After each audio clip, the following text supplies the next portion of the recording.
ಇಡೀ ಜಗತ್ತಿಗೆ ನಮ್ಮ ಭಾರತ ಕಂಡ್ರೆ ಆಗೋದೇ ಇಲ್ಲ. ನಾವು ಭಾರತೀಯರು ಪೀಸ್ ಡ್ರಿಂಕರ್ಸ್ ಅಂತೆ, ಶೀಟ್ ಈಟರ್ಸ್ ಅಂತೆ, ಜಸ್ಟ್ ಬಿಕಾಸ್ ನಾವು ಗೋಮೂತ್ರನ ಸೇವನೆ ಮಾಡೋದಕ್ಕೆ. ಆ್ಯಂಡ್ ನಮ್ಮ ಭಾರತದಲ್ಲಿ ಟಾಯ್ಲೆಟ್ಸ್ಗಳೇ ಇಲ್ವಂತೆ, ಎಲ್ಲನೂ ಕೂಡ ರೋಡಲ್ಲಿ ಕೂತ್ಕೊಂಡು ಟಾಯ್ಲೆಟ್ನ ಮಾಡ್ತೀವಂತೆ. ಇಂಡಿಯನ್ಸ್ ಹತ್ರ ತುಂಬ ಕೆಟ್ಟ ಸ್ಮೆಲ್ ಬರುತ್ತಂತೆ, ಲೈಕ್ ಕರಿ ಥರ. ನಾವು ಕರಿ ಬಿಟ್ಟು ಬೇರೆ ತಿನ್ನೋದಿಲ್ವಂತೆ. ಇಡೀ ಜಗತ್ತಲ್ಲಿರೋ ಎಲ್ಲ ಸ್ಕ್ಯಾಮ್ ಕಲರ್ಸ್ಗಳನ್ನು ಕೂಡ ನಮ್ಮ ಭಾರತದಲ್ಲಿ ಅಂತ ಇರೋದು.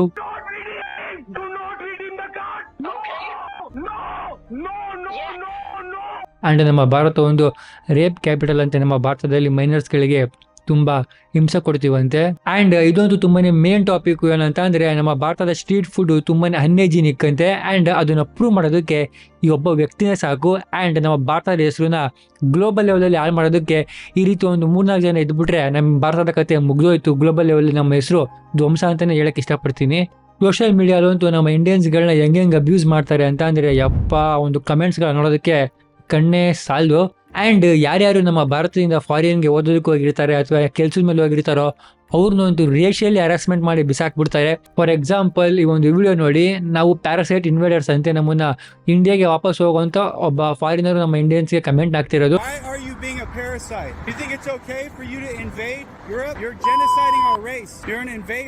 ಆ್ಯಂಡ್ ರೀಸೆಂಟ್ ಆಗಿ ನಮ್ಮ ಗ್ಲೋಬಲ್ ಕನ್ನಡಿಗೋರ್ಗೂ ಕೂಡ ಒಂದು ಇನ್ಸಿಡೆಂಟ್ ಆಗಿದೆ, ಥೈಲ್ಯಾಂಡಲ್ಲಿ ಅನ್ಸುತ್ತೆ ಅದು. ಆ್ಯಂಡ್ ನೆಕ್ಸ್ಟ್ ಅಭಿ ಅಂಡ್ ಯು ನಿಮಗೆ ಗೊತ್ತೇ ಇದ್ದಾರೆ, ಫೇಮಸ್ ಯೂಟ್ಯೂಬರ್ಸು. ಇವರು ಲಾಸ್ಟ್ ಇಯರು ಒಂದು ಇವೆಂಟ್ ಮೇಲೆ ಈಜಿಪ್ಟ್ಗೆ ಹೋದಾಗ ಇವರಿದ್ದ ಹೋಟ್ಲಲ್ಲಿ ಯಾರೊಬ್ಬ ಇವರಿಗೆ ಸ್ಪಿಟ್ ಮಾಡಿಬಿಟ್ಟು ಇವು ಡರ್ಟಿ ಇಂಡಿಯನ್ಸ್ ಅಂತ ಅಂದ್ಬಿಟ್ಟು ಕಮೆಂಟ್ನ ಪಾಸ್ ಮಾಡಿದ್ದಾರೆ. ಸೊ ಇವ್ರ ಮೇಲೂ ಕೂಡ ರೇಷಿಯೋಲಿ ಅಬ್ಯೂಸ್ ಆಗಿದೆ, ಅದು ಈಜಿಪ್ಟಲ್ಲಿ. ನೆಕ್ಸ್ಟ್ ಈ ಒಂದು ವಿಡಿಯೋ ನಿಮ್ಗೆ ಗೊತ್ತಿದೆ ಅಂತ ಅಂದ್ಕೊಳ್ತೀನಿ. ಐ ಥಿಂಕ್ ಈ ಒಂದು ವಿಡಿಯೋ ವೈರಲ್ ಆಗಿ ಒಂದು 2 ವರ್ಷ ಆಗಿರ್ಬೋದು, ನನಗೆ ಎಕ್ಸಾಕ್ಟ್ ಡೇಟ್ ಗೊತ್ತಿಲ್ಲ. ಈ ಒಂದು ವಿಡಿಯೋ ಏನೋ ಒಂದು ಐರಾನಿಕ್ ಏನಂತ ಅಂದರೆ, ಈ ಒಂದು ವಿಡಿಯೋ ನಡೆದಿರೋದು ಅಮೇರಿಕಾದಲ್ಲಿ. ರೇಷಿಯೋಲಿ ಅಬ್ಯೂಸ್ ಮಾಡ್ತಿರೋದು ಆ ಒಂದು ಲೇಡಿ, ಮೆಕ್ಸಿಕನ್ ಲೇಡಿ. ಅಬ್ಯೂಸ್ ಮಾಡಿಸ್ಕೊತಿರೋದು ಇಬ್ಬರು ಇಂಡಿಯನ್ ಲೇಡೀಸ್ಗಳು. ನಾರ್ಮಲ್ ಜನರು ಒಂದು ಕಡೆ ರೇಷಿಯೋಲಿ ಅಬ್ಯೂಸ್ ಮಾಡಿದ್ರೆ, ಫಾರಿನ್ ಗೌರ್ಮೆಂಟ್ಸ್ ಅವರು ಕೂಡ ನಮ್ಮ ಭಾರತನ ರೇಷಿಯೋಲಿ ಅಬ್ಯೂಸ್ನ ಮಾಡ್ತಾರೆ. ಈ ಒಂದು ಫೋಟೋ ನೋಡ್ಬೋದು, ಯುಕ್ರೇನಿನ ಒಂದು ಡಿಫೆನ್ಸಿನ ಅಫಿಷಿಯಲ್ ಟ್ವಿಟರ್ ಅಕೌಂಟಲ್ಲಿ ಒಂದು ಫೋಟೋ ಪೋಸ್ಟ್ ಆಗಿದೆ. ಸೊ ನಾನು ಈ ಒಂದು ವಿಡಿಯೋದಲ್ಲಿ ಯಾವ ಒಂದು ಫೋಟೋಗಳ ಮೇಲೆ, ನಾನು ಸುಮಾರು ಫೋಟೋ ತೋರಿಸ್ತೀನಿ ಈ ಒಂದು ವಿಡಿಯೋಗಳಲ್ಲಿ, ನಾನು ಯಾವ್ದ್ರ ಮೇಲೂ ಕೂಡ ಕ್ಲೀನಾಗಿ ಕಮೆಂಟ್ ಹಾಕೋದಿಲ್ಲ, ಏನು ಮಾಡೋದಿಲ್ಲ. ಸೊ ನೀವು ಆಡಿಯನ್ಸ್ ಆಗ್ಬಿಟ್ಟು ಆ ಒಂದು ಪರ್ಟಿಕ್ಯುಲರ್ ಫೋಟೋ ನಿಮ್ಗೆ ಏನಿಸ್ ಟೈಮ್ ದಯವಿಟ್ಟು ಕಮೆಂಟ್ ಬಾಕ್ಸಲ್ಲಿ ನಿಮ್ಮ ಅನಿಸಿಕೆ ತಿಳಿಸಿ. ಯಾವ ಟೈಮಲ್ಲಿ ಯಾವ ಫೋಟೋ ಬರುತ್ತೋ ಆ ಒಂದು ಟೈಮ್ ಸ್ಟಾಂಪ್ನ ಕಮೆಂಟ್ ಬಾಕ್ಸಲ್ಲಿ ಮೆನ್ಷನ್ ಮಾಡ್ಬಿಟ್ಟು ಆ ಒಂದು ಫೋಟೋ ಬಗ್ಗೆ ನೀವು ದಯವಿಟ್ಟು ನಿಮ್ಮ ಅನಿಸಿಕೆ ತಿಳಿಸಿ. ಆ್ಯಂಡ್ ಚೈನೀಸ್ ಗೌರ್ಮೆಂಟ್ ಅವರು ನಮ್ಮ ಇಂಡಿಯನ್ಸ್ನ ಇಟ್ಕೊಂಡು ರೇಸಿಸ್ಟ್ ಆರ್ಟಿಸ್ಟ್ಗಳನ್ನ ಪಬ್ಲಿಷ್ನ ಮಾಡೋದಿರ್ಬೋದು. ಆ್ಯಂಡ್ ಜರ್ಮನ್ಸ್ ಚೈನಾ ಅವ್ರ ಜೊತೆ ನಮ್ಮನ್ನ ಗೊತ್ತಾ ಕಂಪೇರ್ ಮಾಡೋದು, ಈ ರೀತಿ ಕಂಪೇರ್ ಮಾಡ್ತಾರೆ ನಮ್ಮನ್ನ. ಅಮೆರಿಕಾದ famous news company New York post ಅವರು ನಾವು ಚಂದ್ರಯಾನ್ 3 ಮಿಷನ್ನ ಸಕ್ಸಸ್ಫುಲ್ ಆಗಿ ಕಂಪ್ಲೀಟ್ ಮಾಡಿದ್ಮೇಲೆ ಈ ರೀತಿ ಡ್ರಾಯಿಂಗ್ನ ಹಾಕ್ಬಿಡೋದ್ರ ಮೂಲಕ ಕಂಗ್ರ್ಯಾಚುಲೇಟ್ ಮಾಡ್ತಾರೆ. ರೀಸೆಂಟ್ ಆಗಿ ಸೌತ್ ಕೊರಿಯಾದಲ್ಲಿ ಏನೆಲ್ಲ ಇನ್ಸಿಡೆಂಟ್ ಆಯ್ತು ನಿಮ್ಗೆ ಗೊತ್ತೇ ಇದೆ. ನಮ್ಮ ಭಾರತೀಯರಿಗೆ ಅಲ್ಲೋ ಮಾಡಲ್ಲ, ಇಲ್ಲಲ್ಲೋ ಮಾಡಲ್ಲ ಅಂತ ಅಂದ್ಬಿಟ್ಟು ಎಷ್ಟೊಂದು ಕಡೆ ರಿಸ್ಟ್ರಿಕ್ಷನ್ನೇ ಕೊಟ್ಟಿಲ್ಲ ನಮ್ಮ ಭಾರತದ ಸಿಟಿಜನ್ಸ್ಗಳಿಗೆ. ಅದು ಯಾಕೆ ಅಂತ ಗೊತ್ತಿಲ್ಲ. ಬಟ್ ಸೌತ್ ಕೊರಿಯಾದ ಜನರು ನಮ್ಮ ಭಾರತಕ್ಕೆ ಬಂದಾಗ ಆರಾಮಾಗಿ ಎಲ್ಲ ಕಡೆ ಓಡಾಡ್ಕೊಂಡು ತುಂಬ ಸೂಪರ್ ಆಗಿರ್ತಾರೆ. ನಾವು ಹಂಗೆ ಮಾಡ್ಬೋದಲ್ಲ ಅವ್ರನ್ನ? ಯಾಕೆ ಹಂಗೆ ಮಾಡಲ್ಲ ಹೇಳಿ? ನಮ್ಮ ಇಂಡಿಯನ್ಸ್ಗಳಿಗೆ ಬುದ್ಧಿ ಇಲ್ಲ. ಒಟ್ಟಿನಲ್ಲಿ ಇಡೀ ಜಗತ್ತು ಕ್ರಿಟಿಕ್ಸ್ ಅನ್ನೋ ಹೆಸರಲ್ಲಿ ನಮ್ಮ ಭಾರತನ ಎಲ್ಲ ಆ್ಯಂಗಲ್ನೂ ಕೂಡ ಅಬ್ಯೂಸ್ನೇ ಮಾಡ್ತಾ ಇದ್ದಾರೆ. ಲಿಟ್ರಲಿ ಇದು ಕೈ ಮೀರೋಗಿದೆ ಅಂತಲೇ ಹೇಳ್ಬೋದು. ಇದು ಯಾವಾಗ ಜಾಸ್ತಿ ಆಯಿತು ಅಂತ ಅಂದರೆ, ಇಲಾನ್ ಮಸ್ಕ್ ಟ್ವಿಟರ್ನ ಖರೀದಿ ಮಾಡಿದ್ಮೇಲೆ ಟ್ವಿಟರ್ನ ಫುಲ್ಲು ಅನ್ಸೆನ್ಸರ್ ಮಾಡಿಬಿಡ್ತಾರೆ. ಲೈಕ್ ನೀವು ಏನು ಬೇಕಾದ್ರೂ ಕಮೆಂಟ್ ಹಾಕ್ಬೋದು, ಏನು ಬೇಕಾದರೂ ಪೋಸ್ಟ್ ಮಾಡ್ಬೋದು, ಫ್ರೀಡಮ್ ಆಫ್ ಸ್ಪೀಚು. ಆ್ಯಂಡ್ ಇದೇ ಫ್ರೀಡಮ್ ಆಫ್ ಸ್ಪೀಚಲ್ಲಿ ನಮ್ಮ ಭಾರತದ ಮೇಲೆ ರೀಸೆಂಟಾಗಿ ಟ್ವಿಟರಲ್ಲಿ ಹೇಟ್ ಕಮೆಂಟ್ಸ್ ಮತ್ತು ರೇಷಿಯಲ್ ಕಮೆಂಟ್ಸ್ಗಳು ತುಂಬ ಜಾಸ್ತಿ ಆಗಿದೆ ಅಂತಲೇ ಹೇಳ್ಬೋದು. ಆ್ಯಂಡ್ ಇಂಗ್ಲೆಂಡಿನ ಒಬ್ಬ ವ್ಯಕ್ತಿ ಬ್ಯಾರಿ ಸ್ಟ್ಯಾಂಟನ್ ಅಂತ, ಇವನು ದೊಡ್ಡ ಭೀಮಗ ಅಂತಲೇ ಹೇಳ್ಬೋದು. ಇವನೊಂದು ಫೋಟೋನ ಪಬ್ಲಿಷ್ನ ಮಾಡ್ತಾನೆ. ಈ ಒಂದು ಫೋಟೋ ನೀವೇ ನೋಡಿ. ನಾನು ಯಾವಾಗ ಹೇಳಿದ್ದೀನಿ, ನಾನು ಯಾವ ಫೋಟೋಗಳ ಮೇಲೆ, ಯಾವ ಆರ್ಟಿಕಲ್ ಮೇಲೆ ಜಾಸ್ತಿ ಕಮೆಂಟ್ ಏನು ಹಾಕೋದಿಲ್ಲ ಅಂತ ಅಂದ್ಬಿಟ್ಟು. ಪೋಸ್ಟ್ ಮುಖಾಂತರ ಅವ್ನು ಏನು ಕನ್ವೆ ಮಾಡೋಕೆ ಹೋಗ್ತಾನೆ ಅಂತ ಅಂದರೆ, ನಾವೆಲ್ಲರೂ ಕೂಡ ಮನುಷ್ಯರು, ಆದರೆ ನಮಗೆ ಮತ್ತು ಇಂಡಿಯನ್ಸ್ಗಳಿಗಿರೋ ಡಿಫ್ರೆನ್ಸ್ ಏನು ಅಂತ ಅಂದ್ಬಿಟ್ಟು ಆ ರೀತಿ ಏನೋ ಒಂದು ಎಕ್ಸ್ಪ್ಲೇನ್ ಮಾಡೋಕ್ಕೆ ಹೋಗಿದ್ದಾರೆ. ಆ್ಯಂಡ್ ಈ ಒಂದು ಪೋಸ್ಟು ನಮ್ಮ ಭಾರತೀಯರೆಲ್ಲರೂ ಕೂಡ ಯುನೈಟ್ ಮಾಡಿಸುತ್ತೆ. ನಮ್ಮ ಭಾರತೀಯರೆಲ್ಲರೂ ಕೂಡ ಬ್ಯಾರಿ ಸ್ಟ್ಯಾಂಟನಿನ ಅಕೌಂಟ್ನ ಮಾಸ್ ರಿಪೋರ್ಟಿಂಗ್ ಮಾಡಿ ಅವನ ಅಕೌಂಟ್ನ ಸಸ್ಪೆಂಡ್ ಮಾಡಿಸ್ತಾರೆ. ಆ್ಯಂಡ್ ನಮ್ಮ ಇಂಡಿಯನ್ಸು ಇಂಗ್ಲೆಂಡಿನ ಅಥಾರಿಟೀಸ್ಗೆ ಕಂಪ್ಲೇಂಟ್ನ ಕೊಡ್ತಾರೆ, ಈ ಒಂದು ಬ್ಯಾರಿ ಸ್ಟ್ಯಾಂಟನ್ ಮೇಲೆ ಆಕ್ಷನ್ ತಗೊಳ್ಳಿ ಅಂತ ಅಂದ್ಬಿಟ್ಟು. ಒಟ್ಟಿನಲ್ಲಿ ಆ ಒಂದು ಫೋಟೋ ಇದೆ ಅಲ್ವಾ, ನಮ್ಮ ಭಾರತೀಯರನ್ನು ಎಷ್ಟು ರೇಂಜ್ಗೆ ಕೇಳಿಸ್ತು ಅಂತಂದರೆ, ನನಗೆ ಫಸ್ಟ್ ಟೈಮ್ ಆ ಫೋಟೋ ನೋಡಿದಾಗ ನನಗೇ ಮೈ, ಅವನು ನನ್ನ ಮುಂದೆ ಇದ್ದಿದ್ರೆ ಬ್ಯಾರಿ ಸ್ಟ್ಯಾಂಟನ್ ಬೇರೆ ಕಚನೆ ಆಗಿದ್ದು. ಸೊ ನೋಡಿ, ಹಿಂಗೆ ಸುಮ್ಮನೆ ಇರ್ಲಾರ್ದಿರ ನಮ್ಮ ಮೇಲೆ ಕಮೆಂಟ್ಗಳು ಹಾಕೋದು ನೋಡಿ. ಯಾರು ಬೇಕಾದ್ರೂ ಕೂಡ ಕ್ರಿಟಿಸೈಸ್ ಮಾಡಲಿ, ಕ್ರಿಟಿಕ್ಸ್ನ ಮಾಡಲಿ, ಅದನ್ನ ಒಪ್ಕೊಬೋದು. ಕ್ರಿಟಿಕ್ಸ್ ಮಾಡಲಿಲ್ಲ ಅಂತಂದರೆ, ಕ್ರಿಟಿಸೈಸ್ ಮಾಡಲಿ ಅಂತ ನಾವು ಹೆಂಗೆ ಬೆಳೆಯೋದು? ಬಟ್ ಒಬ್ಬ ವ್ಯಕ್ತಿ ಪರ್ಟಿಕ್ಯುಲರ್ ಕಮ್ಯುನಿಟಿ ಮೇಲೆ ಏಟ್ನ ಮಾಡ್ತಾನೆ ಮತ್ತು ರೇಷಿಯೋಲಿ ಅಬ್ಯೂಸ್ನ ಮಾಡ್ತಾನೆ ಅಂತಂದರೆ, ಅದು ಯಾರೇ ಆಗಿರಲಿ ಅವ್ರನ್ನ ಸುಮ್ಮನೆ ಬಿಡಬಾರ್ದು. ಇಟ್ ಈಸ್ ನಾಟ್ ಜಸ್ಟಿಫೈ ಅಂತಲೇ ಹೇಳ್ಬೋದು. ಸೊ ಈಗ ಸುಮಾರು ಜನ ಏನು ಅನ್ಕೊಂಡಿರ್ತಾರೆ ಅಂತಂದರೆ, ನಮ್ಮ ಭಾರತ ಸೂಪರ್ ಪವರ್ ಆಗ್ತೀವಲ್ಲ, ಸಿಕ್ಕಾಪಟ್ಟೆ ಬೆಳೀತಾ ಇದ್ದಾವಲ್ವ, ಆ ಒಂದು ಕಾರಣಕ್ಕೆ ಇಡೀ ಜಗತ್ತು ನಮ್ಮ ಕಂಡ್ರೆ ಹೇಟ್ನ ಮಾಡ್ತಿದ್ದಾರೆ, ಈ ರೀತಿ ರೇಷಿಯಲ್ ಅಬ್ಯೂಸ್ ಮಾಡಿ ನಮ್ಮನ್ನ ಡಿಮೋಟಿವೇಟ್ ಮಾಡೋಕ್ಕೆ ಟ್ರೈ ಮಾಡ್ತಾರೆ ಅಂತ ನೀವೆಲ್ಲ ಅನ್ಕೊತಾ ಇದ್ದೀರಾ. ಬಟ್ ಇಲ್ಲಿ ವಿಚಾರನೇ ಬೇರೆ ಇದೆ. ಸೊ ನಿಜವಾಗ್ಲೂ ಹೇಳ್ಬೇಕಂತಂದರೆ, ಇವ್ರು ಏನು ಹೇಟ್ ಕಮೆಂಟ್ಸ್ಗಳನ್ನ ಪಾಸ್ ಮಾಡ್ತಾರಲ್ಲ, ಇವರು ಸ್ಟೀರಿಯೋ ಟೈಪ್ಸ್ಗಳ ಮೇಲೆ ಹೇಟ್ ಕಮೆಂಟ್ಸ್ಗಳನ್ನ ಪಾಸ್ನ ಮಾಡ್ತಾರೆ, ಅಬ್ಯೂಸ್ನ ಮಾಡ್ತಾರೆ. ಸೊ ಅವರಿಂದ ಇಡೀ ನಮ್ಮ ಭಾರತಕ್ಕೇನೆ ಅದು ಕಮೆಂಟು ಪಾಸ್ ಆದಂಗೆ ಆಗುತ್ತೆ. ಸೊ ಇಲ್ಲಿ ನಾವು ಸೂಪರ್ ಪವರ್ ಆಗ್ತಿದ್ದೀವಿ ಅಂತನೋ, ಅಥವಾ ನಾವು ಗ್ಲೋಬಲ್ ಲೆವೆಲಲ್ಲಿ ನಮ್ಮ ಎಕಾನಮಿ ಬೆಳೀತಿದೆ ಅಂತಲೋ ಯಾರೂ ಕೂಡ ಕಮೆಂಟ್ ರೇಷಿಯಲಿ ಅಬ್ಯೂಸ್ ನಮ್ಮನ್ನು ಮಾಡೋಕ್ಕೆ ಹೋಗೋದಿಲ್ಲ. ನಿಜವಾಗ್ಲೂ ಕೂಡ ನಮ್ಮ ಭಾರತದಲ್ಲಿ ಎಷ್ಟೊಂದು ಪ್ರಾಬ್ಲಮ್ಸ್ಗಳಿದೆ, ಅದರಿಂದ ನಾವು ಇಡೀ ಜಗತ್ತಿಗೆ ತುಂಬ ವಿಚಿತ್ರವಾಗಿ ಕಾಣಿಸ್ತೀವಿ. ಸೊ ಏನೆಲ್ಲ ರೀಸನ್ ತಿಳ್ಕೊಂಬರೋಣ ಬನ್ನಿ ಒಂದೊಂದಾಗೇನೆ. ಫಸ್ಟ್ ರೀಸನ್ ಏನಪ್ಪ ಅಂತ ಅಂದರೆ, ಸ್ಕ್ಯಾಮ್ ಕಾಲ್ ಸೆಂಟರ್ಸ್ಗಳು. ಬರೀ 2022ರಲ್ಲಿ ನಮ್ಮ ಭಾರತದ ಸ್ಕ್ಯಾಮ್ ಕಾಲ್ ಸೆಂಟರ್ಸ್ಗಳು ಅಮೆರಿಕಾದ $10 ಬಿಲಿಯನ್ ಲೂಟಿ ಮಾಡಿದೆ. ಇದರಲ್ಲಿ ಮ್ಯಾಕ್ಸಿಮಮ್ ಅಮೌಂಟ್ ಆಫ್ ದುಡ್ಡು ಇದ್ದಿದ್ದು ಅಮೆರಿಕಾದಲ್ಲಿ ರಿಟೈರ್ಡ್ ಆಗಿ ಮನೇಲಿ ಕೂತಿರ್ತಾರಲ್ವ, ಅವರ ಒಂದು ಪೆನ್ಷನಿನ ದುಡ್ಡುಗಳನ್ನ ಲೂಟಿ ಮಾಡಿಕೊಂಡು ಇವರು ಸ್ಕ್ಯಾಮ್ನ ಮಾಡ್ತಿರೋದು. ಸೊ ನಮ್ಮ ಇಂಡಿಯನ್ಸ್ಗಳಿಗೆ ಸ್ಕ್ಯಾಮರ್ಸ್ ಅಂತ ಏನು ಕರೀತಾರಲ್ವ, ಆ ಒಂದು ಹೆಸರು ಜಸ್ಟಿಫೈ ಅಂತ, ಅಂದರೆ ಒಂದು ರೀತಿ ಜಸ್ಟಿಫೈ ಅಂತಲೇ ಹೇಳ್ಬೋದು. ಯಾಕಂತಂದರೆ ನಮ್ಮ ಗೌರ್ಮೆಂಟವರು ಇದ್ರ ಬಗ್ಗೆ ಸ್ಟ್ರಿಕ್ಟಾಗಿ ಏನು ಆ್ಯಕ್ಷನ್ ಯಾವಾಗ ತೊಗೊಳಕ್ಕೆ ಶುರು ಮಾಡೋದಿಲ್ವೋ ಅಲ್ಲಿವರೆಗೂ ಕೂಡ ನಮ್ಮನ್ನು ಸ್ಕ್ಯಾಮರ್ಸ್ ಅಂತ ಕರಿತಾನೆ ಇರ್ತಾರೆ. ಸೊ ಅದಕ್ಕೆ ಗೌರ್ಮೆಂಟ್ ಅವರು ಈ ಒಂದು ವಿಚಾರದಲ್ಲಿ ಸ್ಟೆಪ್ ಅಪ್ ಆಗಲೇಬೇಕು. ಸೆಕೆಂಡ್ ರೀಸನ್ ಏನಪ್ಪ ಅಂತ ಅಂದರೆ, ನಮ್ಮ ಭಾರತದ ಒಳಗಡೆನೇ ರೇಷಿಯಲ್ ಅಬ್ಯೂಸ್ಗಳು ತುಂಬ ಜಾಸ್ತಿ ನಡೆಯುತ್ತೆ. ಅಪ್ಪರ್ ಕ್ಯಾಸ್ಟ್ ಲೋವರ್ ಕ್ಯಾಸ್ಟ್ ನಡುವೆ ರೇಷಿಯಲ್ ಅಬ್ಯೂಸು. ಬಿಹಾರ್ ಮೇಲಂತೂ ಇಡೀ ಭಾರತನೇ ರೇಸಿಸ್ಟ್ ಅಂತ ಹೇಳ್ಬೋದು. ಇನ್ನು ನಾರ್ತ್ ಈಸ್ಟ್ ನೋಡೋದಂತೂ ಯಾವುದೋ ಬೇರೆ ದೇಶದಿಂದ ಬಂದಿರೋ ಥರ ಅವ್ರನ್ನ ಟ್ರೀಟ್ನ ಮಾಡ್ತೀವಿ ನಾವು. ಹುಡುಗರ ಮೇಲೆ ಬೇರೆ ರೇಸಿಸಮು, ಹುಡುಗಿರ ಮೇಲೆ ಬೇರೆ ರೇಸಿಸಮು. ರೀಸೆಂಟಾಗಿ ಇನ್ಸ್ಟಾಗ್ರಾಮಲ್ಲಿ ಏನಾಗ್ಬಿಟ್ಟಿದೆ ಅಂತಂದರೆ, ಈ ಒಂದು ಫೇಕ್ ಫೆಮಿನಿಸ್ಟ್ಗಳು ತುಂಬ ಜನ ಉಟ್ಕೊಂಡ್ಬಿಟ್ಟಿದ್ದಾರೆ. ಅವರು ಹುಡುಗರ ಮೇಲೆ ಸಿಕ್ಕಾಪಟ್ಟೆ ಅಬ್ಯೂಸ್ಗಳನ್ನ ಮಾಡೋದು, ಹುಡುಗರು ಹಂಗೆ ಹುಡುಗರು ಹಿಂಗೆ ಅಂತ ಅಂದ್ಬಿಟ್ಟು. ಆ್ಯಂಡ್ ಅದು ಮತ್ತೆ ಆ ಹುಡುಗರಿಗೆ ಟ್ರಿಗರ್ ಮಾಡ್ಬಿಟ್ಟು ಅದು ಇನ್ನೊಂದು ರೀತಿ ಅಬ್ಯೂಸ್ಮೆಂಟ್ಗಳಾಗುತ್ತೆ.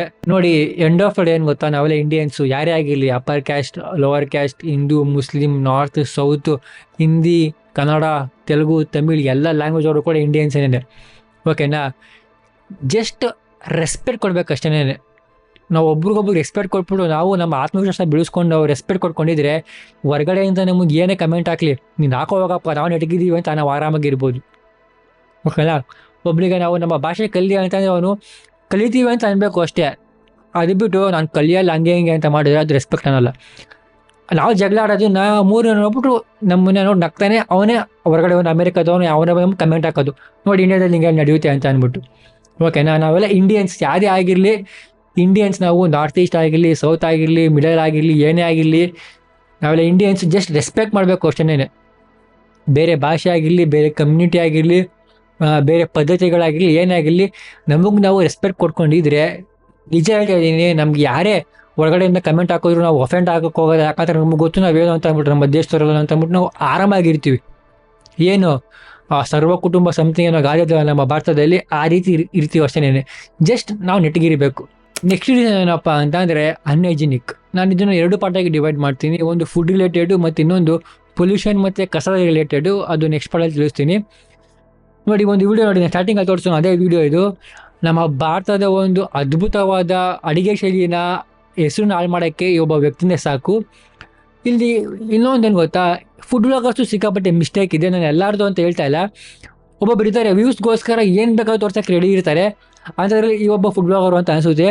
ವ್ಯೂಸ್ಗೋಸ್ಕರ ಇವ್ನು ಏನು ಮಾಡ್ತಾನೆ ಒಂದು ಫುಡ್ ವ್ಲಾಗರ್, ಅಟ್ಲೀಸ್ಟ್ ಅವನಿಗೆ ಆ ಒಂದು ಓನರ್ಗೆ ಬುದ್ಧಿವಾದ ಹೇಳೋಕ್ಕಾಗ್ತಿಲ್ವ? ಅಣ್ಣ ನೀನು ಕೋಲ್ ಕಂಡಿಸಿ ಅನ್ಕೊಂತೀನಿ ನೋಡಿ, ಆ ವಿಡಿಯೋಲ್ಲಿ ಕೋಲ್ ಇದೆ ಅಂದ್ರೂ ಕೂಡ ಆ ವ್ಯಕ್ತಿ ಕೈಯಲ್ಲೇ ಮಿಕ್ಸ್ ಮಾಡ್ತೀಯಾನೆ. ಇಲ್ಲಿ ಐರಾನಿಕ್ ಏನು ಗೊತ್ತಾ, ಅವನು ಕೈಯಲ್ಲಿ ಮಿಕ್ಸ್ ಮಾಡಿ ಆ ಕೈಯಲ್ಲಿ ಎಷ್ಟು ಗಲೀಜು ಈಜಾಗಿ ಗೊತ್ತಿಲ್ಲ, ಆ ಒಂದು ಜ್ಯೂಸ್ನ ಆ ಒಂದು ಫುಡ್ ವ್ಲಾಗರ್ ಕುಡಿತಾನೆ. ಸೊ ಇಲ್ಲಿ ಅವನು ಮಿಕ್ಸ್ ಮಾಡೋ ಒಂದು ಅಡ್ಡನೋ ಅಥವಾ ಕುಡ್ದೋ ಒಂದು ಅಡ್ಡನೋ ಗೊತ್ತಿಲ್ಲ. ಸೊ ನಾನು ಎಲ್ರಿಗೂ ಹೇಳೋಕ್ಕೆ ಇಷ್ಟಪಡ್ತೀನಿ ಅಂತಂದರೆ, ದಯವಿಟ್ಟು ನೀವು ಎಲ್ಲಾದರೂ ಈ ರೀತಿ ಎನ್ಕೌಂಟರ್ಸ್ಗಳಾದರೆ, ಯಾರಾದರೂ ಅನ್ಹೈಜಿನಿಕ್ಕಾಗಿ ಫುಡ್ನ ಸರ್ವ್ ಮಾಡೋರು ಕಾಣಿಸಿದ್ರು ನಿಮಗೆ, ಯಾವುದೇ ಹೋಟ್ಲಾಗಿರಲಿ, 5 ಸ್ಟಾರ್ ಹೋಟ್ಲಾಗಿರಲಿ ಅಥವಾ ಚಿಕ್ಕ ಒಂದು ಸ್ಟ್ರೀಟ್ ಫುಡ್ ಅಂಗಡಿ ಆಗಿರಲಿ, ಅಲ್ಲೋಗಿ ನೀವು ಅಡ್ರೆಸ್ನ ಮಾಡಿ, ನಿಮಗೆ ಇದು ಗಲೀಜಪ್ಪ, ಗ್ಲೌಸ್ ಹಾಕೋ, ಅದಾಕೋ, ಏನೇನು ಪ್ರಿಕಾಷನ್ಸ್ ತೊಗೊಬೇಕು ನೀವು ಅದನ್ನು ಅವ್ರಿಗೆ ಹೇಳಿ, ಏನು ಕೂಡ ತಪ್ಪಿಲ್ಲ. ಎಂಡ್ ಆಫ್ ದ ಡೇ ನೀವು ಕಷ್ಟಪಟ್ಟು ಸಂಪಾದನೆ ಮಾಡೋರು ದುಡ್ಡನ್ನ ಖರ್ಚು ಮಾಡ್ಬಿಟ್ಟು ತಿಂತಾಯಿದ್ದೀರಾ. ನೀವು ಅಲ್ಲಿ ಆ ಒಂದು ಸ್ಟ್ರೀಟ್ ಫುಡ್ಡಿನ ಒಂದು ದುಡ್ಡು ಕೊಟ್ಟು ನೀವೇನು ತಿಂತಲ್ಲ, ನೀವು ಹಾರ್ಡ್ ಹ್ಯಾಂಡ್ ಮನಿನ ನೀವು ಖರ್ಚು ಮಾಡ್ಬಿಟ್ಟು ತಿಂತಾಯಿದ್ದೀರಾ. ಅದಕ್ಕೆ ನಿಮ್ಗೆ ಎಲ್ಲ ರೈಟ್ಸು ಕೂಡ ಇರುತ್ತೆ, ಓಕೆನಾ. ನೀವು ಎಲ್ಲಿವರೆಗೂ as A citizen, as A consumer ನೀವು ಅಲ್ಲಿ ಹೋಗಿ ಅಡ್ರೆಸ್ ಮಾಡೋದಿಲ್ವೋ, ಅವನು ಅಡುಗೆ ಮಾಡೋನ್ಗೆ ಏನಾಗ್ಬಿಡುತ್ತೆ ಅಂತಂದರೆ ಆ ಒಂದು ಫುಡ್ ಹೋಟ್ಲ್ ಓನರ್ಗೆ ಜನನೇ ಕೇಳ್ತಾಯಿಲ್ಲ, ನಾನೇ ಒಂದು ಪ್ರಿಕಾಷನ್ ತೊಗೊಬೇಕು ಅನ್ನೋ ಫೀಲ್ಗೆ ಹೋಗ್ಬಿಡ್ತಾನೆ. ಆಗ ಅವನೇನು ಮಾಡೋದಿಲ್ಲ, ನಾರ್ಮಲ್ ಜನರೇ ತಿನ್ಕೊಂಡು ಹೋಗ್ತಿದ್ದಾರೆ, ಬಿಟ್ಟಾಕು ಅಂತ ಅಂದ್ಬಿಟ್ಟು ಅವ್ನು ಸುಮ್ಮನೆ ಹೋಗ್ತಾನೆ. ದಯವಿಟ್ಟು ಈ ರೀತಿ ಎಲ್ಲೆಲ್ಲಿ ಕಾಣಿಸುತ್ತೋ ಅಲ್ಲಿ ಹೋಗಿ ಅಡ್ರೆಸ್ ಮಾಡಿ, ಇದು ಗಲೀಜಪ್ಪ, ನಿಧಾನಕ್ಕೆ ಹೇಳಿ. ಯಾಕಂತಂದರೆ ಅಷ್ಟು ದೊಡ್ಡ ಹೋಟ್ಲ್ ಹಾಕಿರೋನ್ಗೆ, ಅಷ್ಟು ಸ್ಟ್ರೀಟ್ ಫುಡ್ ಹಾಕಿರೋನ್ಗೆ 100-200 ರೂಪಾಯಿ ಕೊಟ್ಬಿಟ್ಟು ಗ್ಲೋವ್ಸ್ ತೊಗೊಳ್ಳೋದೇನು ದೊಡ್ಡ ವಿಚಾರನೇ ಅಲ್ಲ. ಓಕೆನಾ? ದಯವಿಟ್ಟು ಹೋಗಿ ಅಡ್ರೆಸ್ ಮಾಡಿ. ನೋಡಿ, ಈ ಥರ ಚಿಕ್ಕ ಚಿಕ್ಕ ವಿಚಾರದಲ್ಲಿ ಯಾರೋ ಒಂದು 4 ಜನ ಮಾಡೋ ವಿಚಾರದಲ್ಲಿ ಇಡೀ ಜಗತ್ತು, ಅಂದರೆ ಇಡೀ ಇಂಡಿಯಾನೇ ಟಾರ್ಗೆಟ್ ಮಾಡ್ತಾರೆ, ಹೊರಗನೆ ಜಗತ್ತು. ಸೊ ಅದು ತುಂಬ ಕೇಳೋದಕ್ಕೆ ಮತ್ತು ನೋಡೋದಕ್ಕೆ ನಮಗೆ ಬೇಜಾರು ಅನಿಸುತ್ತೆ ಆ ಒಂದು ಕಮೆಂಟ್ಸ್ಗಳು. ಸೊ ಹಾಗಾಗಿ ನೆಕ್ಸ್ಟ್ ರೀಸನ್ ಏನಪ್ಪ ಅಂತಂದರೆ ಪೊಲ್ಯೂಷನ್ ಮತ್ತು ಕಸ. ನಮ್ಮ ಭಾರತದ ಜನರು ಹೆಂಗಂತಂದರೆ ಕಸನ ರೆಡಿ ಮಾಡ್ಕೊಳ್ತಾರೆ, ಅಲ್ಲಿ ಡಸ್ಟ್ಬಿನ್ ಇರುತ್ತೆ, ಡಸ್ಟ್ಬಿನ್ಗೆ ಹಾಕೋದಿಲ್ಲ. ಯಾಕಂತಂದರೆ ಪಾಪ ನಾವು ಕಟ್ಟೋ ಟ್ಯಾಕ್ಸಿಂದ ನಮ್ಮ ಭಾರತದ ಸರ್ಕಾರ ರೋಡ್ಗಳನ್ನ ಕಟ್ಟಿದ್ದಾರೆ. ಸೊ ನಾವು ರೋಡಲ್ಲಿ ಹಾಕೋಣ, ಯಾಕಂದರೆ ರೋಡಲ್ಲಿ ಫುಲ್ ಖಾಲಿ ಜಾಗ ಇರುತ್ತಲ್ವ, ಡಸ್ಟ್ಬಿನ್ಗೆ ಏನಕ್ಕೆ ಹಾಕೋದು, ರೋಡಲ್ಲಿ ಹಾಕ್ಬಿಡೋಣ, ಬೆಸ್ಟ್. ಅದಲ್ಲೇ ಇರುತ್ತೆ 10 ವರ್ಷ 5 ವರ್ಷ ಪರವಾಗಿಲ್ಲ, ಯೋಚನೆ ಇಲ್ಲ. ಅದರಿಂದ ಬೇರೆ ರೋಗಗಳು ಬರುತ್ತೆ, ಅದು ಕೂಡ ಯೋಚನೆ ಇಲ್ಲ. ಪ್ರಾಣಿಗಳು, ಹಸುಗಳು ಅದನ್ನು ತಿಂದು ಅವ್ರಿಗೆ ಪ್ರಾಬ್ಲಮ್ ಆಗುತ್ತೆ, ಅದು ಕೂಡ ಯೋಚನೆ ಇಲ್ಲ. ಪಾಪ ನಾವು ಕೊಡೋ ಟ್ಯಾಕ್ಸಿ ಅಂತ ರೋಡ್ ಕಟ್ಟಿದ್ದಾರೆ, ರೋಡ್ ಏನಕ್ಕೆ ನಾವು ಮಿಸ್ಯೂಸ್ ಮಾಡ್ಕೊಬೇಕು, ರೋಡ್ನ ಮಲ್ಟಿಪಲ್ ವೇಲ್ ಯೂಸ್ ಮಾಡ್ಕೊಳ್ಳೋ ಅಂತ ನಮ್ಮ ಜನರು. ನೋಡಿ ಎಂಥ ಮಲ್ಟಿ ಟ್ಯಾಲೆಂಟೆಡ್ ನಮ್ಮ ಇಂಡಿಯನ್ಸು. ಇದು ಎಲ್ಲರೂ ಕೂಡ ಮಾಡೋದಿಲ್ಲ. ಅಲ್ಟ್ರಾ ಲೆಜೆಂಡ್ ಅಲ್ಲ, ಪ್ರೋ ಮ್ಯಾಕ್ಸ್ಗಳು ಯಾರು ಇರ್ತಾರೆ ಅವ್ರು ಮಾತ್ರ ಮಾಡೋದು ಈ ರೀತಿ. ಅಲ್ಲಿ ಡಸ್ಟ್ಬಿನ್ ಇದೆ, ಡಸ್ಟ್ಬಿನ್ ಹಾಕಿ ಸ್ವಾಮಿ, ಎಷ್ಟೊತ್ತು ನಿಮಗೆ. ಓಕೆನಾ? ಇಲ್ಲಿ ನಾವೇನು ರೋಡಲ್ಲಿ ಹಾಕೋದ್ರೆ ನಿಮಗೆ ಅಷ್ಟು ದುಡ್ಡು ಕೊಡ್ತೀವಿ, ಇಷ್ಟು ದುಡ್ಡು ಕೊಡ್ತೀವಿ ಅಂತ ಏನೂ ಕೂಡ ಇಲ್ಲಿ ಪ್ರೈಸ್ ಮನಿ ಇಕ್ಕಿಲ್ಲ. ಓಕೆನಾ? ಸೊ ಈ ಒಂದು ವಿಚಾರದಲ್ಲಿ ನಾನೇನು ಗೊತ್ತಾ, ಈ ಒಂದು ಕ್ಲೀನ್ನೆಸ್ ವಿಚಾರದಲ್ಲಿ ನಾನು ಗೌರ್ಮೆಂಟ್ಗೇನು ಕೂಡ ಹೇಳೋದಿಲ್ಲ. ಯಾಕಂತಂದರೆ ನಮ್ಮ ಭಾರತದಲ್ಲಿ ಎಲ್ಲೋದ್ರೂ ಕೂಡ ಪೇಂಟಿಂಗಿಂತ ಈ ರೀತಿ ಗುಟ್ಕಾ ತಿಂದು ಉಗ್ದಿರೋ ಕಲರ್ ಜಾಸ್ತಿ ಕಾಣಿಸುತ್ತೆ. ರೈಲ್ವೆ ಸ್ಟೇಷನ್, ಬಸ್ ಸ್ಟ್ಯಾಂಡ್, ಏರ್ಪೋರ್ಟಲ್ಲೂ ಕೂಡ ಬಿಟ್ಟಿಲ್ಲ, ಅಲ್ಲೂ ಕೂಡ ಶುರು ಮಾಡಿಬಿಟ್ಟಿದ್ದಾರೆ. ಮೆಟ್ರೋಲು ಕೂಡ ನೋಡೋಕ್ಕೆ ಸ್ಟಾರ್ಟ್ ಮಾಡಿಬಿಟ್ಟಿದ್ದೀವಿ ಇವಾಗ. ಎಲ್ಲಿ ನೋಡಿದ್ರು ಕೂಡ ಗುಟ್ಕಾ ಗುಟ್ಕಾ ಗುಟ್ಕಾ. ಈ ಒಂದು ವಿಚಾರದಲ್ಲಿ ನಾನು ಗೌರ್ಮೆಂಟ್ಗೆ ಏನು ಕೂಡ ಹೇಳೋದಿಲ್ಲ. ಯಾಕಂತಂದರೆ ಸ್ವತಃ ನಮ್ಮ ಭಾರತದ ನಾಗರಿಕರಿಗೇ ನಮ್ಮ ದೇಶ ಕ್ಲೀನಾಗಿ ಇಟ್ಕೊಬೇಕು ಅಂತ ಇಲ್ಲ. ಇನ್ನು ಗೌರ್ಮೆಂಟ್ ಅವರು ಪಾಪ ಏನು ಮಾಡ್ತಾರೆ ಹೇಳಿ. ಎಷ್ಟೊಂತ ಅವ್ರು ಸ್ವಚ್ಛ ಭಾರತ ಅಭಿಯಾನ ಅಂತ 10 ವರ್ಷದಿಂದ ಅದನ್ನು ಮಾಡ್ಕೊಂಡು ಬಂದಿದ್ದಾರೆ. ನಮ್ಮ ಜನರು ಇಲ್ಲ, ನಾವು ಕಸ ಇಲ್ಲೇ ಹಾಕೋದು, ನಾವು ಇಲ್ಲೇ ಉಗಿಯೋದು, ನಮಗೆ ಪೇಂಟಿಂಗ್ ಬೇಡ, ನಮಗೆ ಆ ಒಂದು ಗುಟ್ಕಾ ಡಿಸೈನ್ ನಮಗೆ ಬೆಸ್ಟ್ ಅಂತ ಅಂದ್ಬಿಟ್ಟು ಮಾಡ್ತಾರೆ. ಗುಟ್ಕಾ ಉಗಿತಾರಲ್ಲ, ಅದನ್ನ ಅವ್ರ ಮನೆ ಒಳಗಡೆ ಏನಕ್ಕೆ ಉಗಿಯಲ್ಲ, ಹೊರಗಡೆ ಮನೆ ಏನಕ್ಕೆ ಉಗಿತಾರೆ? ಅವ್ರ ಮನೆಗೆ ಒಪ್ಕೊಳ್ಳಿ, ಒಳಗಡೆ ಹೋಗ್ಬಿಟ್ಟು ಡಿಸೈನ್ ಚೆನ್ನಾಗಿರುತ್ತಲ್ವ, ಹಾಂ ಯಾಕೆ ಮಾಡಲ್ಲ ಹೇಳಿ? ಸೊ ಇದು ಕ್ಲೀನ್ನೆಸ್ ಒಂದು ವಿಚಾರ ಇದೆಯಲ್ವ. ನೋಡಿ, ಗೌರ್ಮೆಂಟ್ ಅವರು ಎಲ್ಲ ವಿಚಾರನೂ ಕೂಡ ಕಮ್ಮಿ ಮಾಡ್ಬೋದು, ಬಟ್ ಈ ಒಂದು ಕ್ಲೀನ್ನೆಸ್ ಇದೆಯಲ್ವಾ, ಗೌರ್ಮೆಂಟ್ ಅವರು ಒಂದು ಲೆವೆಲಲ್ಲಿ ತಡಿಬೋದು. ಬಟ್ ಯಾವಾಗ ಜಾಸ್ತಿ ಆಗುತ್ತೋ ಅವರು ಕೂಡ ಏನು ಮಾಡ್ತಾರೆ, ಕ್ಲೀನ್ನೆಸ್ ಒಂದು ಇದೆ. ನಾನು ಗೌರ್ಮೆಂಟ್ನ ಸಪೋರ್ಟ್ ಮಾಡ್ತೀನಿ. ನಾವು ಆ್ಯಸ್ ಎ ಸಿಟಿಸನ್ನು ಗೌರ್ಮೆಂಟ್ಗೆ ಸಹಾಯ ಮಾಡಬೇಕಿದ್ರಲ್ಲಿ. ಕಸ ಬಂದಾಗ ಕ್ಲೀನಾಗಿ ಕಸಕ್ಕೆ ಹಾಕೋದಿರ್ಬೋದು, ಕಸು ಡಬ್ಬಕ್ಕೆ ಹಾಕೋದಿರ್ಬೋದು, ಎಲ್ಲ ಮಾಡೋದು. ನಾವೇ ಅವ್ರಿಗೆ ಹೆಲ್ಪ್ ಮಾಡಲಿಲ್ಲ ಅಂತಂದರೆ ನಾವು ಗೌರ್ಮೆಂಟ್ ನಾವು ಯೂಸ್ ಮಾಡಿದಲ್ಲಿ ಏನು ಸಾಧನೆ ಮಾಡ್ತೀವಿ ನಾವು ಹೇಳಿ? ಓಕೆನಾ? ಸೊ ಅಟ್ಲೀಸ್ಟ್ ಈಗಿಂದ ಆದ್ರೂ ಕೂಡ ಕಸಕ್ಕೆ ಹಾಕಿ. ಎಲ್ಲಂದಲ್ಲಿ ಗುಟ್ಕನ ಒಗಿಬೇಡಿ, ಏನೂ ಮಾಡಬೇಡಿ. ನಿಮ್ಗೆ ಗುಟ್ಕ ಒಗಿಲೇಬೇಕು, ನಾನು ಗುಟ್ಕ ಹಾಕೊಳ್ಳೇಬೇಕು, ನಂಗೆ ತಡೆಯೋಕ್ಕಾಗಲ್ಲ ಅಂತಂದರೆ ಒಂದು ಪ್ಲಾಸ್ಟಿಕ್ ಕವರ್ ಇಟ್ಕೊಳ್ಳಿ, ಅದ್ರಲ್ಲಿ ಉಕ್ಕೊಳ್ಳಿ, ಆಮೇಲೆ ಡಸ್ಟ್ಬಿನ್ಗೆ ಹಾಕಿ. ಎಲ್ಲಂದಲ್ಲಿ ರೋಡಲ್ಲಿ ಉಗಿಯೋದು, ಬಸ್ ಸ್ಟ್ಯಾಂಡಲ್ಲಿ ಉಗಿಯೋದು, ಯಪ್ಪ ಸ್ಮೆಲ್ಲುಗಳು ನೋಡೋಕ್ಕಾಗೋದಿಲ್ಲ, ದೇವರೇ ಹಿಂಸೆ ಆಗಿಬಿಡುತ್ತೆ. End of the day cleanness ವಿಚಾರದಲ್ಲಿ ಗೌರ್ಮೆಂಟ್ ಏನು ಕೂಡ ಮಾಡೋಕ್ಕಾಗಲ್ಲ. ಹಂಗೆ ಹೇಳ್ದೆ, ನಾವು ಆಸ್ ಎ ಸಿಟಿಸನ್ನು ಪ್ರಯತ್ನ ಪಡಬೇಕು ನಮ್ಮ ಸುತ್ತಮುತ್ತ ಎನ್ವೈರನ್ಮೆಂಟ್ನ ಕ್ಲಿಯರಾಗಿ ನೋಡ್ಕೊಳ್ಳೋಕ್ಕೆ ಅಂತ ಅಂದ್ಬಿಟ್ಟು. ಸೊ ಅಟ್ಲೀಸ್ಟ್ ಈಗಿನಾದರೂ ನಾವು ಅದನ್ನು ಅಡ್ರೆಸ್ ಮಾಡೋಕ್ಕೆ ಶುರು ಮಾಡೋಣ. ಇಲ್ಲ ಅಂತಂದರೆ ಯಾರೋ ಒಬ್ಬ ಬರ್ತಾನೆ ಫಾರಿನಿಂದ ಬಂದ್ಬಿಟ್ಟು ನಮ್ಮ ಇಂಡಿಯಾನ ಗ್ಲೋರಿಫೈ ಮಾಡ್ಬಿಟ್ಟು ಹೋಗ್ತಾನೆ. ನೋಡಿ ಭಾರತದಲ್ಲಿ ಹಿಂಗೆಲ್ಲ ಆಗುತ್ತೆ, ಕಸ ರೋಡಲ್ಲೇ ಬಿಸಾಕ್ತಾರೆ, ರೋಡ್ನ ಯಾವ್ಯಾವ ರೀತಿ ಯೂಸ್ ಮಾಡ್ಕೊಳ್ತಾರೆ ಅಂತ ಅಂದ್ಬಿಟ್ಟು ಅದನ್ನು ವರ್ಣನೆ ಮಾಡಿಬಿಟ್ಟು ಯೂಟ್ಯೂಬ್ ವೀಡಿಯೋ ಮಾಡಿ ವ್ಯೂಸ್ ತೊಗೊತಾನೆ. ಅದಕ್ಕೆ ಇಡೀ ಜಗತ್ತು ನಕ್ಕುತ್ತೆ. ಸೊ ಅದಾಗಬಾರ್ದು ಅಂತಂದರೆ ನಾವು ನಮ್ಮ ಒಂದು ಏನು ಹೇಳ್ತೀವಿ ಬುದ್ಧಿನ ನೆಟ್ಟಿಗೆ ಯೂಸ್ ಮಾಡಿಬಿಟ್ಟು ಎಲ್ಲಿ ಏನು ಮಾಡಬೇಕು ಅದನ್ನು ಮಾಡಬೇಕು.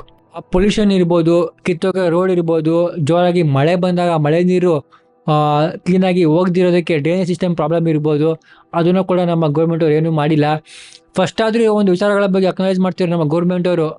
ಅಟ್ಲೀಸ್ಟ್ ಎಲೆಕ್ಷನ್ ಟೈಮಲ್ಲಾದರೂ ನಾನು ಆ ರೋಡ್ನ ಮಾಡಿಸ್ತೀನಿ, ಹಂಗೆ ಮಾಡಿಸ್ತೀನಿ, ಹಿಂಗೆ ಮಾಡಿಸ್ತೀನಿ ಅಂತ. ಬಟ್ ರೀಸೆಂಟಾಗಂತೂ ಏನು ಅಡ್ರೆಸ್ಸೇ ಮಾಡೋದಿಲ್ಲ. ಯಾಕಂದರೆ ನಮ್ಮ ಗೌರ್ಮೆಂಟ್ ಈಗ ಟ್ಯಾಕ್ಸ್ನ ಹೆಂಗೆಲ್ಲ ಕಲೆಕ್ಟ್ ಮಾಡಬೇಕು, ಟ್ಯಾಕ್ಸ್ ಯಾರಿಗೆ ಎಷ್ಟು ಹಾಕಬೇಕು ಅಂತ ಕ್ಯಾಲ್ಕುಲೇಟ್ ಮಾಡೋದ್ರಲ್ಲಿ ಬಿಸಿ ಆಗಿಬಿಟ್ಟಿರಲ್ವ. ಹಾಗಾಗಿ ಪಾಪ ಈ ಒಂದು ವಿಚಾರದ ಬಗ್ಗೆ ಯೋಚನೆ ಮಾಡೋದಕ್ಕೆ ಅವರಿಗೆ ಟೈಮ್ ಇಲ್ಲ ಅಂತ ಅನಿಸುತ್ತೆ. ನೋಡೋಣ ಯಾವಾಗ ಯೋಚನೆ ಮಾಡ್ತಾರೋ ಅಂತ ಇದ್ರ ಬಗ್ಗೆ. ಫೈನಲಿ ಕನ್ಕ್ಲೂಷನ್ ಏನಪ್ಪ ಅಂತಂದರೆ, ಇವಾಗ ನಾನು ಇಂದಿನ ವೀಡಿಯೋದಲ್ಲಿ ಫುಲ್ ಇಂಡಿಯನ್ ಡಿಫೆಂಡ್ ಮಾಡ್ಕೊಂಡು ಮಾತಾಡ್ತಿದ್ದೆ. ವೆಸ್ಟರ್ನ್ ಮೀಡಿಯಾದವರು ಹೇಗೆ ನಮ್ಮ ಭಾರತನ ಏನಪ್ಪ ಫೇಕ್ ನೆರೆಟಿವ್ ಇಟ್ಕೊಂಡು ಇದನ್ನ ಮಾಡ್ತಾರೆ ಅಂತ ಅಂದ್ಬಿಟ್ಟು ಹಂಗೆ ಹೇಳ್ತಿದ್ದೇನಪ್ಪ ಈ ಒಂದು ವಿಡಿಯೋಲಿ ಹಿಂಗೆ ಹೇಳ್ತಾ ಇದ್ದೀನಿ ಅಂತ ನೀವು ಅನ್ಕೊಬೋದು.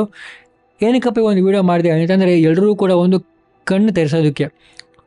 ನಾನು ಹಿಂದಿನ ವಿಡಿಯೋಲಿ ಏನೆಲ್ಲ ಹೇಳಿದ್ದು ಮತ್ತು ಈ ಒಂದು ವಿಡಿಯೋ ಏನೆಲ್ಲ ಹೇಳಿದ್ದೀನಲ್ವ, ಅದು ಬರೀ ನಮ್ಮ ಭಾರತದಲ್ಲಿ ಮಾತ್ರ ಆಗೋದಿಲ್ಲ. ಇದನ್ನು ಅರ್ಥ ಮಾಡ್ಕೊಂಬಿಡಿ, ನಮ್ಮ ಭಾರತದಲ್ಲಿ ಮಾತ್ರ ಇದ್ಯಾವ ಆಗೋದಿಲ್ಲ, ಇಡೀ ಜಗತ್ತಲ್ಲಿ ಆಗುತ್ತೆ. ರೇಷಿಯಲ್ ಕಮೆಂಟ್ ಇರ್ಬೋದು, ರೇಪ್ಸ್ಗಳಿರ್ಬೋದು, ಕಿಡ್ನ್ಯಾಪಿಂಗ್ ಮತ್ತು ಅನ್ಹೈಜಿನಿಕ್ ಇರ್ಬೋದು, ಅನ್ಹೈಜಿನಿಕ್ ಸ್ಟ್ರೀಟ್ ಫುಡ್ ಇರ್ಬೋದು, ಎಲ್ಲನೂ ಕೂಡ ಎಲ್ಲ ದೇಶದಲ್ಲೂ ಆಗುತ್ತೆ, ಬರೀ ನಮ್ಮ ಭಾರತದಲ್ಲಿ ಮಾತ್ರ ಅಲ್ಲ. ಬಟ್ ನಮ್ಮ ಭಾರತದಲ್ಲಿ ಏನಕ್ಕಪ್ಪ ಅದು ಜಾಸ್ತಿ ಆಗುತ್ತೆ, ನಮ್ಮ ಭಾರತೀಯರ ಮೇಲೆ ಏನಕ್ಕಪ್ಪ ಜಾಸ್ತಿ ಆಗುತ್ತೆ ಅಂತಂದರೆ ನಾವೇನೆಂದ್ರೂ ಕೂಡ ಅಫೆಂಡ್ ಆಗ್ತೀವಿ. ಓಕೆನಾ? ಮೊದಲು ನಮ್ಮ ಇಂಡಿಯನ್ಸು ಒಳಗಡೆ ನಮಗೆ ಯೂನಿಟಿ ಇಲ್ಲ, ಹಾಗಾಗಿ ಇನ್ನೊಬ್ಬ ಯಾವ ಮೂರನೇವನು, ಅದೇ ನಮ್ಮ ಇಂಗ್ಲೆಂಡ್ ಅವರು ಬಂದಲ್ಲ, ಬ್ರಿಟಿಷ್ ಅವರು, ಡಿವೈಡ್ ಆ್ಯಂಡ್ ರೂಲು ಹಂಗಾಗೋಗ್ಬಿಡುತ್ತೆ. ಸೊ ದಯವಿಟ್ಟು ನೀವು ಅಫೆಂಡ್ ಆಗಕ್ಕೆ ಹೋಗಬೇಡಿ. ನಾವು ಇಂಡಿಯನ್ಸ್ ಯೂನಿಟಿ ಆಗಿದ್ದರೆ ಅವ್ನು ಮೂರನೇವನು ಹೊರಗಡೆ ಬಂದು ಏನಾದರೂ ಹೇಳ್ಕೊಳ್ಳಿ, ನಮಗೇನು ತಲೆ ಅಂಟೋದಿಲ್ಲ. ನಮ್ಮ ಗುರಿ ಏನು, ನಮ್ಮ ಭಾರತನ ಉದ್ಧಾರ ಮಾಡಬೇಕು ಅಂತ ಅಂದ್ಬಿಟ್ಟು.